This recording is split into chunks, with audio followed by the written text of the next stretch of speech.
Dark Horse Chronicles'tan herkese selamlar arkadaşlar. Bugün sizlerle birlikte Justice League Yeni 52 döneminin son halkası olan Darkseid War çizgi roman serisiyle beraberim arkadaşlar. Hiç daha fazla lafı uzatmadan direkt olarak Darkseid War çizgi roman incelemesine geçiş yapayım. Darkseid War çizgi roman serisinin bu birinci bölümü içerisinde arkadaşlar. Öncelikli olarak aslında Wonder Woman'ın orijin hikayesine, yani daha doğrusu dünyaya gelmeden önce Themyscira içerisinde yaşamış olduğu hayatıyla ilgili anekdotlara rastlayabildiğimiz bölümler mevcut. Bununla birlikte aslında dünya için büyük bir tehlike arz eden bir karakterin, yani Grail adlı bir karakterin de yine Wonder Woman'la olan bağlantısını öğrenmiş olduğumuz ve kapakta görmüş olduğunuz gibi Darkseid'le olan bağlantısını da yine gördüğümüz birçok olay örgüsüyle karşı karşıya kalıyoruz. Darkseid Savaşı 1. bölüm içerisinde, yani bu cildimiz sanırsam 7. cilt oluyor. Yani evet, Justice League'in yeni 52 döneminin 7. cildi içerisinde bu bahsetmiş olduğum olay örgüleriyle karşı karşıya kalıyoruz arkadaşlar. Bununla birlikte Darkseid'in planları ile ilgili detayları yine bu Darkseid Savaşı 1. bölüm içerisinde görebiliyoruz ve detaylıca öğrenebiliyoruz arkadaşlar. Ve anti-yaşam denklemi ile ilgili detayları yine aynı şekilde bu çizgi romanımızda bilgilere erişebiliyoruz. Bütün bunlarla birlikte anti-monitör ile ilgili, yani namı diğer Mobius'la ilgili yine köken hikayesi olsun, Mobius karakterinden nasıl anti-monitöre dönüşmüş olsun, bu gibi birçok soru işaretini de aslında yeterince giderdiğini düşündüğüm bir çizgi roman cildi arkadaşlar. Darkseid Savaşı bölüm 1, yani Justice League Yeni 52'nin bu 7. cildi arkadaşlar. Yani kesinlikle gerçekten de bu büyük event için büyük bir giriş niteliği taşıyor arkadaşlar bu çizgi roman. Yani ben okurken o giriş hissiyatını yeterince aldığımı ve belli başlı konular konusunda da beni yeterince bilgilendirdiğini düşündüm ve okurken de bu bağlamda beni tatmin etti diyebilirim. Darkseid Savaşı bölüm 1 arkadaşlar. Bütün bunlarla birlikte tabii ki de Darkseid deyince aklımıza gelen bir karakter daha var. O da Mr. Miracle arkadaşlar. Çünkü Mr. Miracle da zaten New Genesis gezegeninde yaşayan ve New Genesis'in hükümdarı olan Highfather olması lazım. Yanlış telaffuz etmediysem. Highfather'ın oğluydu aslında, ancak New Genesis ile Apokalips arasındaki savaşı güya durdurmak adına, yani yine o şu anki Mobius koltuğunun sahibi olan Metro'nun yine muhtemelen bir aldatmacası mı desem, yoksa kendine ait çıkarsal bir planı mı desem daha doğru olur bilemedim. Sonucunda aslında ortaya çıkmış bir durumdur.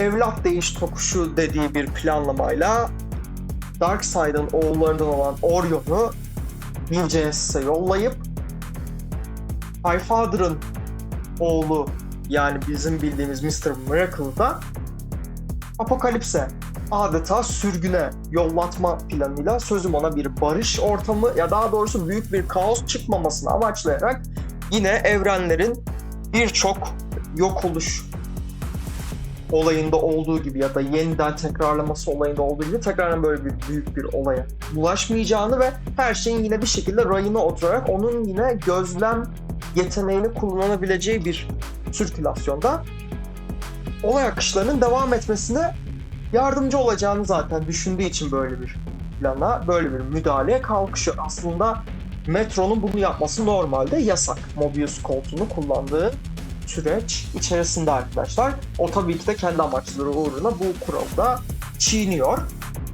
Grail karakterinden bahsetmiştim. Grail karakterinin bu evrenin, bu olay düzlemi üzerindeki büyük etkisi zaten öncelikle dediğim gibi Darkseid'in çocuğu olması. Bununla birlikte yine tıpkı Wonder Woman gibi onun da Themyscira'dan gelen bir köken hikayesine sahip olması ve bütün bunlarla birlikte aslında bu savaşı başlatan en büyük etmenlerden birisinin de kendisinin olması. Çünkü kendisi Anti-Monitöre yani Mobius'a destek vererek büyük bir savaş çıkarmayı planlıyor. Ve bu savaş tabii ki de Darkseid ile Anti-Monitor arasında gerçekleşecek. Ve bunun sonucunda da yeni bir çağın başlayacağını iddia ediyor. Yani aslında onun bir nevi amacı tıpkı Crisis on Infinite Earth'te ya da Infinite Crisis ya da Final Crisis'te olduğu gibi evrenin yeniden şekillenerek kendilerince bir düzleme oturtulması aslında onun da amacı bu şekilde işliyor. Bununla birlikte annesi var Black Myrna ya da Myrna Black'ti. Tam ismini şu an hatırlayamadım. Yanlışım varsa yorumlar kısmından beni bilgilendirebilirsiniz. Yani onun amacıyla ters mi düşüyor yoksa bu kısmı çok fazla anladığımı söyleyemeyeceğim okurken ama muhtemelen devam ciltleri de bunun daha böyle açıkça bize yansıtılacağını düşünüyorum ileriki ciltler içerisinde. Yani Myrna Black biraz daha böyle insanları kurtarma ve koruma amaçlı giden bir karakter olarak kendini bu cildimizde lanse ediyor. Yani Grail'in aksine, çünkü Grail'in amacı hani dünyayı yeniden sıfırlayıp hatta buradaki bütün insanlığı yok ederek kendine ait yeniden bir dünya oluşturmak ve onu kontrol altında tutmak iken ya da onu yok etmek iken Myrna biraz daha tam tersi yönde hani zaten yaratılışına uygun olarak insanlığı kaostan kurtarmak maksatlı bir yol izliyor. Ve en azından burada böyle görünüyor. İleriki ciltlerde bu durum nasıl sonuçlanır ya da nasıl gelişir onu da zaten okuduktan sonra göreceğimizi düşünüyorum. Bu olay öncesinde demin de bahsettiğim gibi zaten DC evreni içerisinde birçok yok oluşun ve yeniden başlatılmanın meydana geldiğinden söz etmiştim. Bu bahsetmiş olduğum olayların da yine özetsel formasyonlarını bu cildimiz içerisinde yine okuma şansı elde ediyoruz.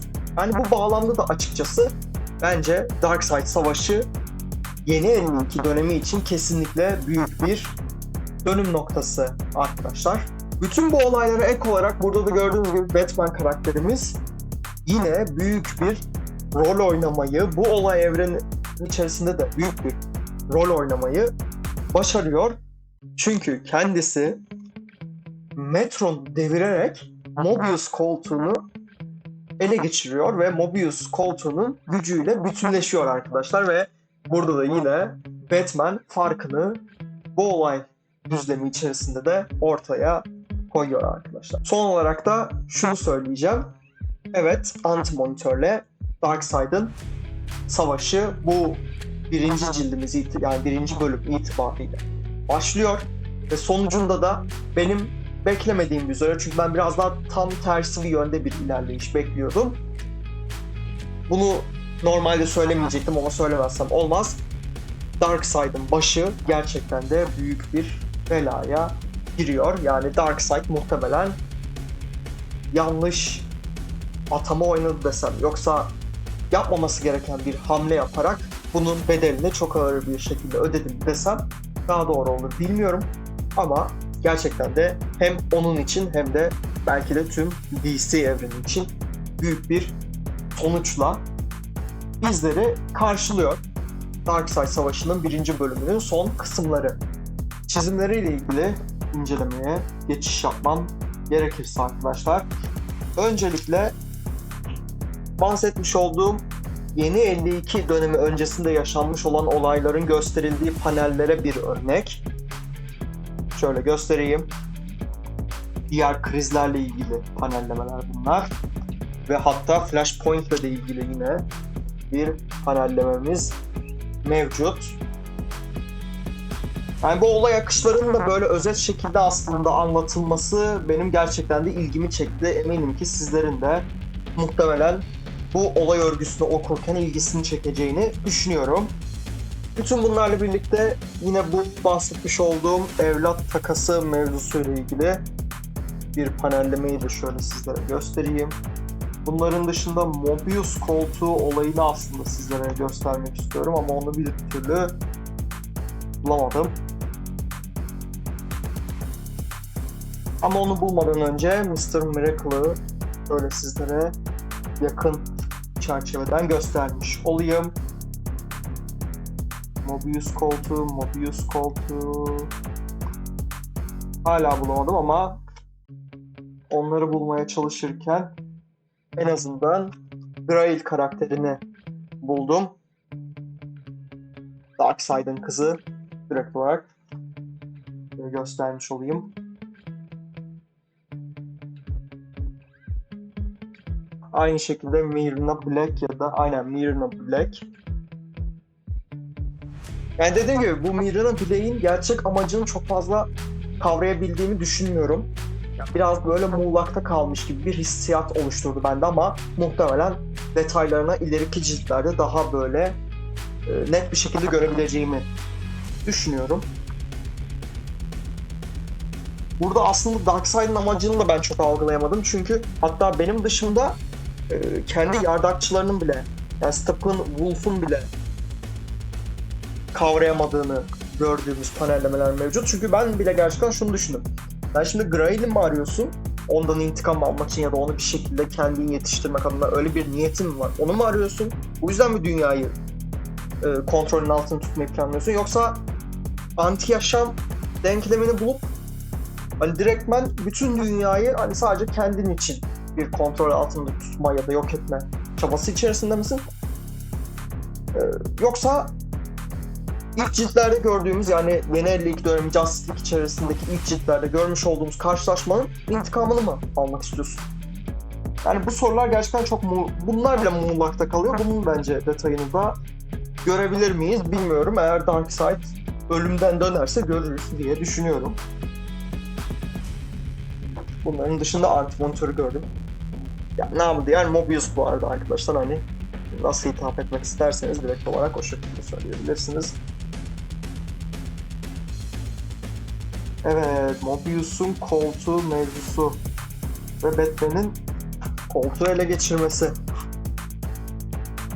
Böyle yakından gösterebilirsem, gördüğünüz gibi ancak zaten bütün Justice League ekibi de durumun farkında ki bununla da ilgili panellemeler yine mevcut.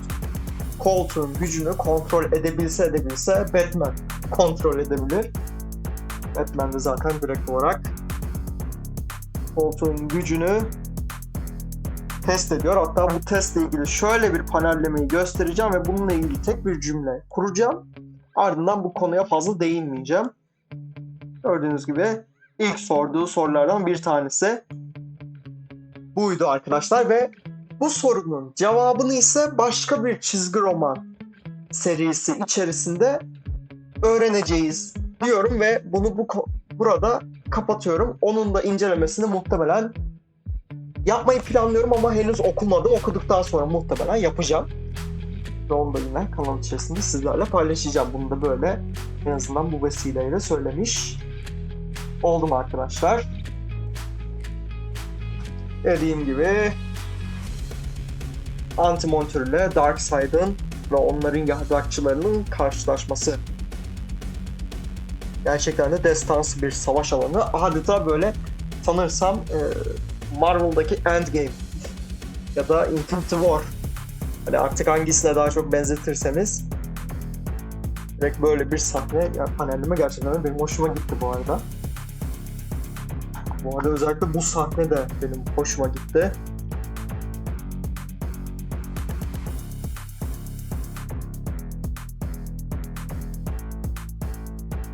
Bunların dışında yine Darkseid'in yardakçılarından biri olan Black Racer'ı evren içerisinde görüyoruz.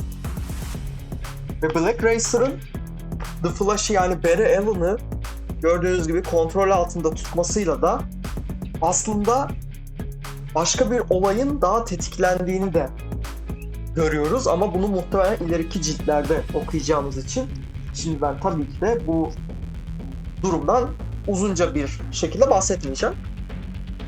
Ve bahsetmiş olduğum son da burada arkadaşlar. Darkseid ölüyor arkadaşlar ve bu şekilde de Darkseid Savaşı'nın 1. bölümü sona eriyor. Darkseid Savaşı'nın ikinci bölümüne geçmeden önce Darkseid Savaşı Tanrıların Gücü çizgi romanını okuyoruz arkadaşlar. Bu çizgi romanın içerisinde Superman, Batman, Flash, Shazam, Green Lantern ve Luthor'un Darkseid'in ölümünün ardından belli başlı güçleri kazanarak adeta tanrısallaştıkları ve bu tanrısallık sonucunda da hayat döngüleri ve bu Darkseid Savaşı içerisindeki olaylar arasında nasıl DC evreni içerisinde var olduklarını anlatan bir çizgi roman arkadaşlar. Bana kalırsa gerçekten de burada görmüş olduğumuz bütün kahramanların ve karakterlerin diyeyim Luthor'u ele aldığımız için kesinlikle bu tanrı güçlerini nasıl elde ettiklerine dair ve bu güçleri elde edişlerinin ardından da Darkseid Savaşı üzerindeki ya da Darkseid Savaşı ve Darkseid'in ölümünden sonraki süreçte nasıl etkili olduklarını bayağı bir detaylı bir şekilde anlatan bir çizgi roman olduğunu düşünüyorum açıkçası. Bu çizgi romanı okuduğum sırada katılmadığım bir nokta var. O noktada aslında olay akışının iddiasına göre buradaki bütün kahramanlar ve Luthor'un kendi insanlığını kaybettiğine dair bir iddiası var aslında. Olay örgülerinin anlatıldığı sırada bu zaten her bir karakterin aldığı güçleri ve o güçleri aldıktan sonraki yaşam döngülerini ele alırkenki giriş kısmında sürekli tekrarlayan bir cümle akışı bu arada arkadaşlar. Yani bana kalırsa bir tek Superman ve Batman ve bununla da birlikte belki de hatta belkisi biraz fazla olacak The Flash açıkçası insanlığını kaybediyor bu olay örgüsü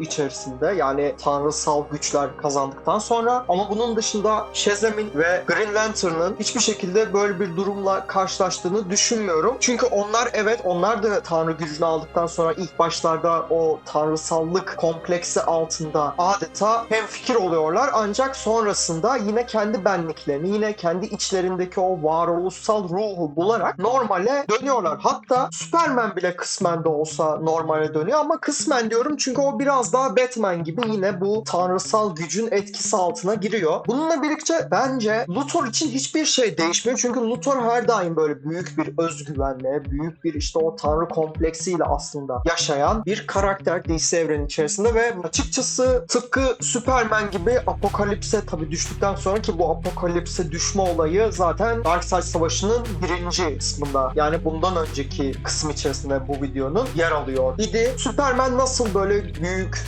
güçlü bir adeta böyle bir savaş makinesi haline geldiyse Luthor da aynı apokalipsin magmasındaki o omega enerjisiyle birlikte adeta bir Darkseid'a dönüşüyor diyebilirim. Ama dediğim gibi bu onun bence hiçbir şekilde karakteristik yapısına ne iyi yönde ne de kötü yönde bir etki bırakıyor diyemeyeceğim. En azından tanrısal güç almış olması tabii böyle bir sonuca ulaştırıyor beni. Ama tabii ki de Luthor'un olay örgüsünün sonuna doğru öğreniyoruz ki hani Luthor'da biraz daha böyle o kendi direncini bir tık daha kırıp hani en azından insanlardan yardım alabilmenin ya da destek görmek durumunun bir zayıflık olmayacağını hani öğreniyor. Bu da böyle minik bir mesaj niteliği taşıyor diyebilirim ama hani bunu da çok fazla yani aman büyük bir etkisinin ben olmadığını düşünüyorum. Bu yüzden hani Luthor benim için çok da böyle büyük bir değişkenliğe uğramıyor açıkçası. Yani bu yüzden ben bu Darkseid Savaşı tanrıların gücü içerisinde sürekli yer alan o hani acaba insanlıklarından bir şeyler kaybetmişler midir cümlesini ben çok fazla mantıklı bulmadım. Benim için sadece bu cümleyi mantıklı bulduğum iki karakter birisi dediğim gibi Batman, birisi büyük çoğunlukla Superman. Yani üçüncü bir karakter illaki eklersem dediğim gibi The Flash. Ama The Flash'ın da hani böyle çok gelgiti var o yüzden ama yine de ekleyebilirim. Ama bunun dışındaki geri kalan karakterler yani Shazam'ın olsun, Green Lantern'ın olsun ve aynı şekilde Luthor'un hiçbir şekilde böyle büyük bir değişkenlik sahasına girdiğini göremedim açıkçası. Ama eğer ki şunu da söyleyebilirim. Hani bu kitabı illaki seriden bağımsız hani one shot'ta okumak isteyen arkadaşlara ne olursa diyerek bu bilgiyi vereceğim. Süper kahramanların ya da anti kahramanların ya da kötü kahraman olan ya da bu durumda karışık ilerleyen kişilerin bile tanrı gücünü elde ettikten sonraki formasyonlarının nasıl olabileceğini veya özellikle Batman olsun, Superman olsun ya da saydığım gibi işte The Flash, Shazam ve Green Lantern'ın tanrı güçlerini elde ettikten sonraki formasyonlarını illaki görmek istiyorum diyorsanız kesinlikle tanrıların gücünü okumanızı tavsiye ediyorum. Hani one shot olarak okuyabilir misiniz diye de ayrı parantez olarak soracak olan arkadaşlar için şu bilgiyi verebilirim. Yani okuyabilir misiniz? Bence okursunuz. Çünkü kitapta biraz zaten özel kısmı niteliği taşıyacak şekilde cümleler yine mevcut. Hani bundan dolayı çok fazla hani Darkseid Savaşı'nın ilk kısmını okumadan da hani bunu direkt anlarsınız diye düşünüyorum kendi adıma arkadaşlar. Çizimleriyle ilgili kısma gelecek olursam öncelikle Batman'le ilgili kısma geleyim, yani Mobius koltuğunda oturan bilginin tanrısı Batman. Gördüğünüz gibi öyle bir yöntem bulmuş ki beni bile şaşırttı Batman. Çünkü suçluları adeta, yani onların zihinlerini daha önce tabii görebildiği için Mobius koltuğunda oturduğu süreç boyunca olabilecek suç durumunu öngörerek onları bir şey daha böyle dramatik bir şekilde cezalandırıyor diyebilirim. Çünkü mesela burada bir örnek, karısını öldürmek isteyen bir adamı Themyscire'ye ışınlıyor. Siz öyle düşünün yani. Bu sadece bir örnekti.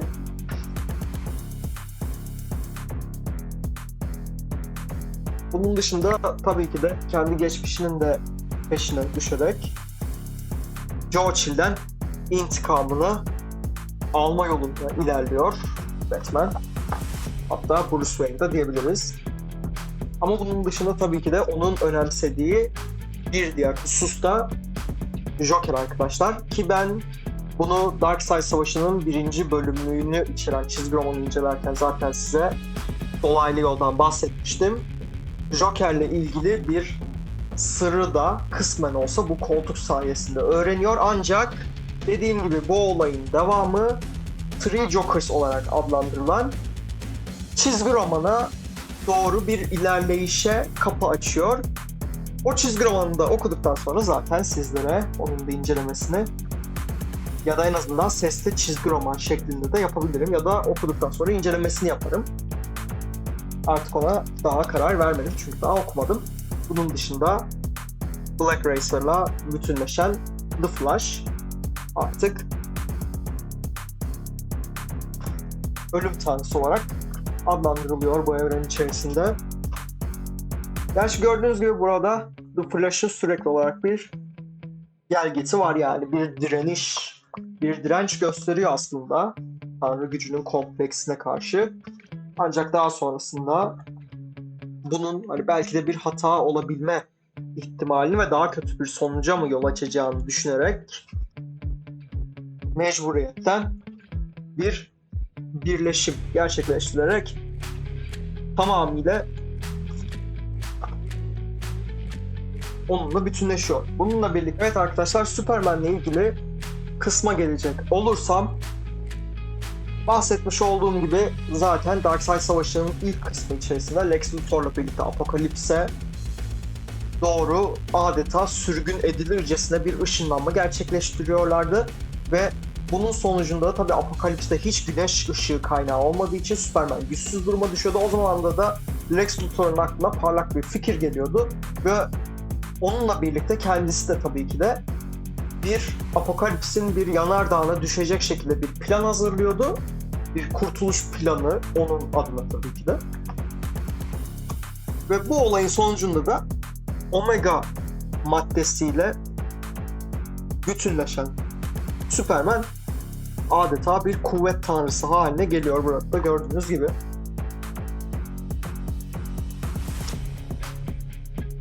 Ve bu kuvvet tanrısı mevzuatında da insanları daha da umursamaz bir hale geliyor. Yani kendi kişiliğinde zıt tabii bir yol bu da. Bununla birlikte Green Lantern'a gelecek olursam, Parademonlar OA'yı tabii ki de işgal altında bırakıyor ve birçok Green Lantern kolordusu üyesi ve tabii ki de OA'nın muhafızları bu Parademonlara karşı mücadele edemedikleri için zarar görüyor.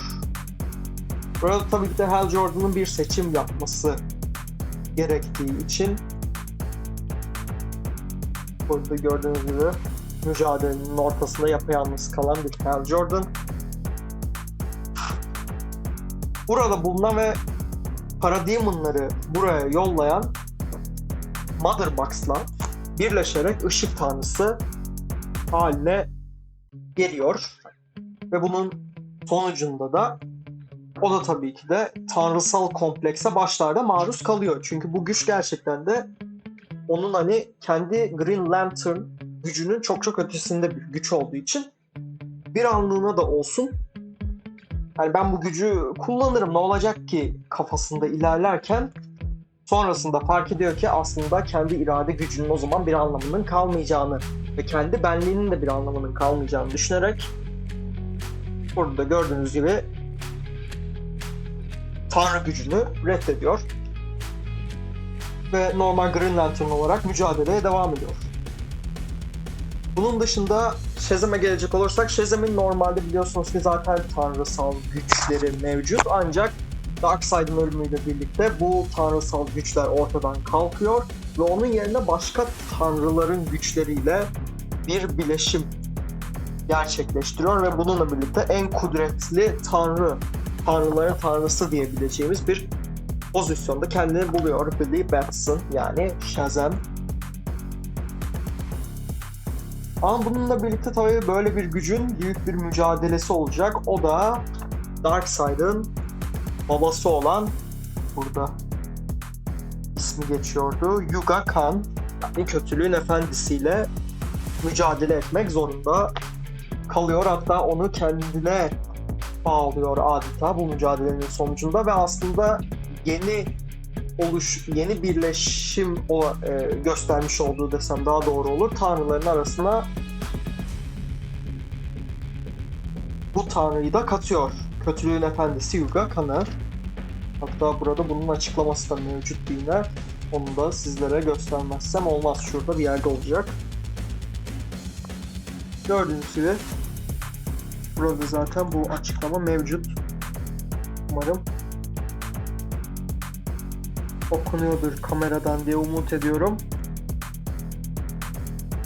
Son olarak tabii ki de Luthor'a geliyoruz. Luthor'da dediğim gibi tıpkı Superman'de olduğu gibi Apokalips'in Omega maddesiyle bütünleştiği için o yanardağ düşmeleri sonucunda o da tabii ki de adeta bir Darkseid oluyor ve kendi geçmişiyle yüzleşerek bir yandan da Apokalips içerisindeki direnişçilerle de işbirliği yapıyor dolaylı yoldan.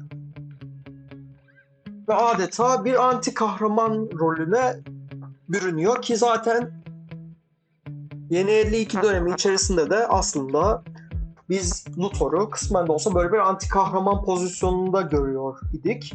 Hani bunun için de ben şunu söylemiştim, bir değişiklik hissetmedim diye. Kesinlikle bir değişiklik hissetmedim bu bağlamda. Burada da gördüğünüz gibi Luthor, yani yeni Darkseid desem yeridir, mücadeleye hazır bir şekilde.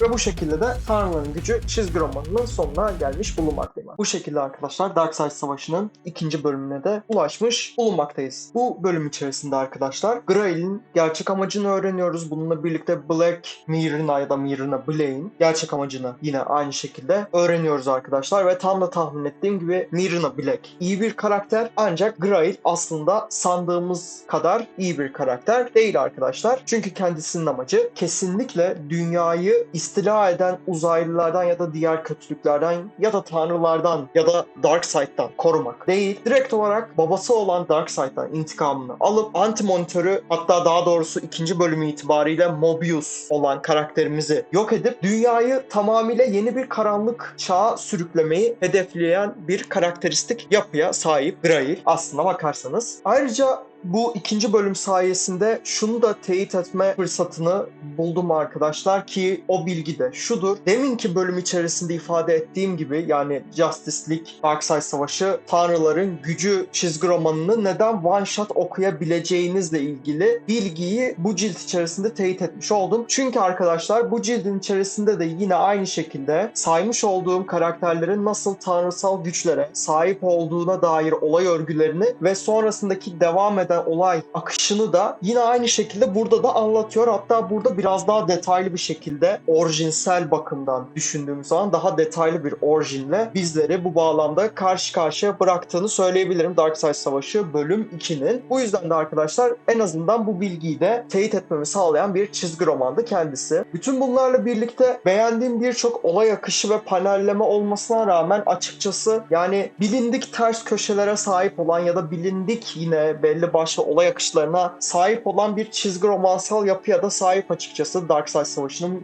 ikinci bölümü. Yani beni açıkçası bu bağlamda hani bir tık üzdü. Çünkü ben daha farklı bir şekilde sonlanmasını ya da olayların akışının ilerleyişinde biraz daha böyle değişik bir tat bekliyorum. Ancak böyle o klasik süper kahraman ve kötüler savaşı ideasından pek de öteye gidemeyen bir yapıya sahip olmuş. Hatta bunun en güzel örneğini direkt olarak Grail üzerinde gördüğümüzü söylemem gerek. Çünkü açıkçası Grail karakterini ben daha böyle değişik bir yönde ilerleyecek, daha böyle ilgi çekici bir yönde ilerleyecek bir karakter olarak almıştım birinci bölümü okuduğum esnada. Ancak beni şaşırtmadan böyle çok bilindik bir ters köşeyi aslında temsil eden bir karakteristik yapıya sahip olduğunu bana gösterdi. Yani ama yine de dediğim gibi belli başlı olay akışlarını okurken ve bu bölümleri de aslında okumamıza fırsat verdiği için Darkseid Savaşı bölüm 2'yi de tıpkı bölüm 1'de olduğu gibi beğendiğimi söyleyebilirim. Her ne kadar eleştirdiğim ve hani çok da fazla hoşuma gitmediği yönleri de bulunsa da arkadaşlar. Grail'den sözü açmışken tabii ki de yine burada Grail ve Myrna Blake'in orijin hikayelerine de daha detaylı bir şekilde bakabilme şansını elde ediyoruz arkadaşlar. Bütün bu olayların sonucunda da burada görmüş olduğunuz 3 karakterimiz zaten anti-yaşam denkleminin de büyük bir patlamayla ortadan kaybolmasıyla birlikte onlar da kayıplara karışıyor. Bunun dışında Myrna Black zaten o patlama esnasında ölüyor ve bunun dışında burada da gördüğünüz gibi Jessica Cruz ekibe dahil oluyor ve yeni Green Lantern olarak bu dünyanın yeni koruyucusu haline geliyor arkadaşlar. Ve ayrıca bütün bu olan olayların dışında da bir olay daha aslında gerçekleşmekte. O olayda Mobius koltuğu bu hengamenin ve patlamaların ve savaşların arasında boşta kalıyor ve Owlman ile Grid olması lazım. Grid direkt olarak o koltuğu ele geçiriyorlar ve o karmaşadan uzaklaşıyorlar. Hatta kaçıyorlar desem daha doğru olur. Ve ardından bu kaçışlarının üzerinden belli bir zaman tabii geçtikten sonra ve bütün olaylar dindikten sonra uzay boşluğunda Owlman'in işte bütün gerçekliği bana göster demesi üzerine koltuk ona bir gerçekliği, daha doğrusu bir karakterin onlara yaklaşmakta olduğunu ve aslında yeni 52 dönemini bu olayla birlikte kapatırken yepyeni bir olaya perde açtığımızı, yani Rebirth'e doğru gidişimizi bizlere gösteriyor ve ardından da tabii ki de Owlman ve Grid de bu şekilde ölüyor ya da öldürülüyor diyebilirim. Bakalım bu maviliği tanıyacak mısınız arkadaşlar? Dediğim gibi bu şekilde de Rebirth'e kapı aralamış oluyoruz bu olayın sonucunda arkadaşlar. Çizimleriyle ilgili detaylara geçmeye başlayayım. Öncelik olarak yine bu orijinlerle ilgili bahsetmiş olduğum, yani tanrıların gücü kısmındaki orijinlerle ilgili detayların yer aldığı bir panellemeyle örnek şöyle vermiş olayım.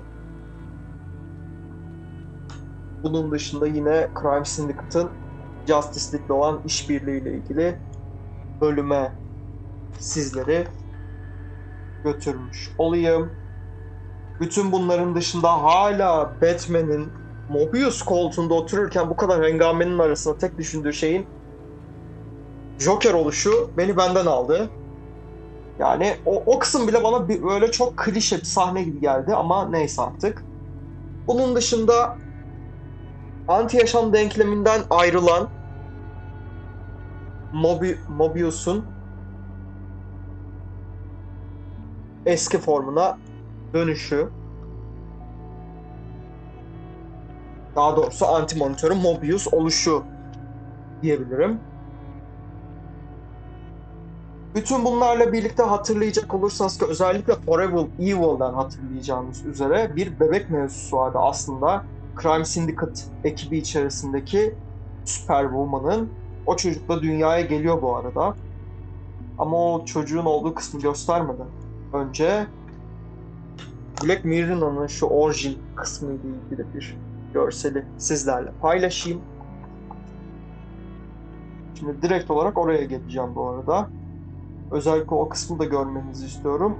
Sonuçta meğersem bu çocuk da bayağı büyük bir önem taşıyormuş. Yani ben açıkçası Grail karakterinin ortaya çıkmasının ardından bu çocuk nereye kayboldu diye düşünmüştüm. Birdenbire bu çocuk dünyaya geldi.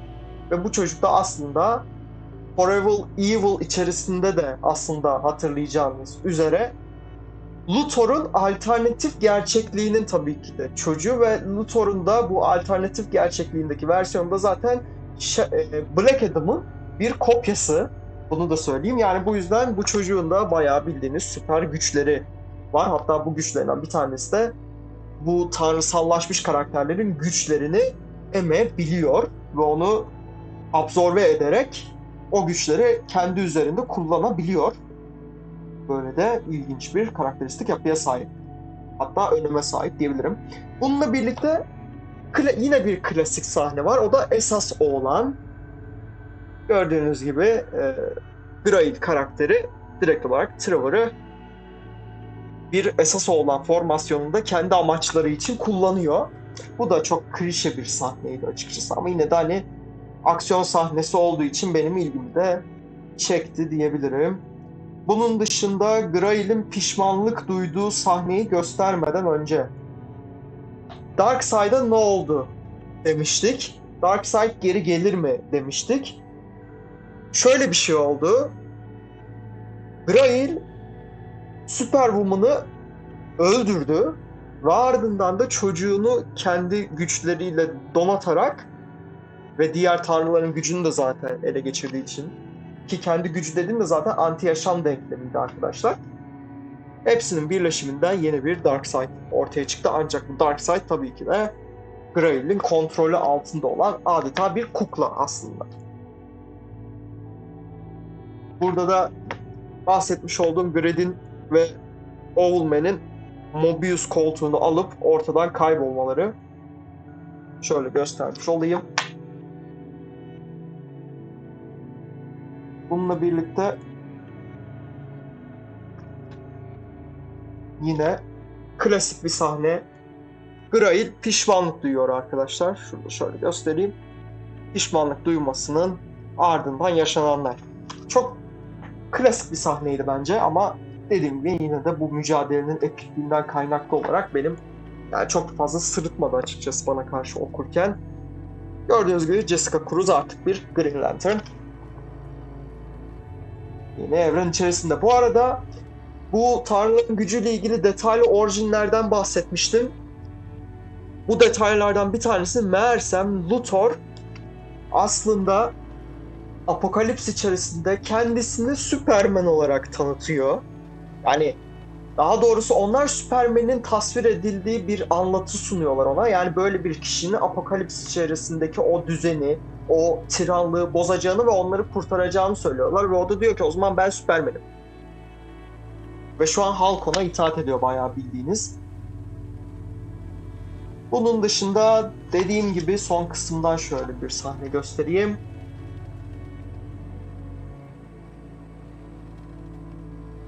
Gördüğünüz gibi Owlman koltuğun gücünü bir şekilde öğreniyor. Yani nasıl kullanması gerektiğini en azından Metron sayesinde öğreniyor. Ancak demin de göstermiş olduğum gibi evrenin bana sırlarını göster dediği anda bir mavilikle karşılaşıyor ve o maviliğin sonucunda da Grid'le beraber, çünkü Grid de koltuğa bağlamıştı kendini, direkt olarak ölüyorlar arkadaşlar ve bu olayın sonucunda da Rebirth evrenine kapı açıyoruz arkadaşlar. Bu şekilde arkadaşlar bir çizgi roman incelemesinin ve aynı şekilde Justice League Yeni 52 dönem incelemesinde sonuna gelmiş bulunmaktayım arkadaşlar. Eğer ki Nerdverse Chronicles kanalıma daha önceden tanışmayıp bu videoyla birlikte ilk defa denk gelmişseniz kanalıma abone olarak ve bildirim çanını aktif hale getirerek kanalımı ve içeriklerimi desteklemiş olmanızla birlikte içeriklerime daha hızlı bir şekilde ulaşabilirsiniz arkadaşlar. Bununla birlikte videoyu beğenerek ve bu videonun altındaki yorumlar kısmından hem bu video ile ilgili düşüncelerinizi ve görüşlerinizi, aynı zamanda da çizgi roman incelemeleriyle ilgili önerilerinizi de benimle paylaşırsanız çok memnun olurum. Yepyeni bölümlerde tekrardan görüşmek üzere arkadaşlar. Kendinize çok çok iyi bakın. Hoşça kalın.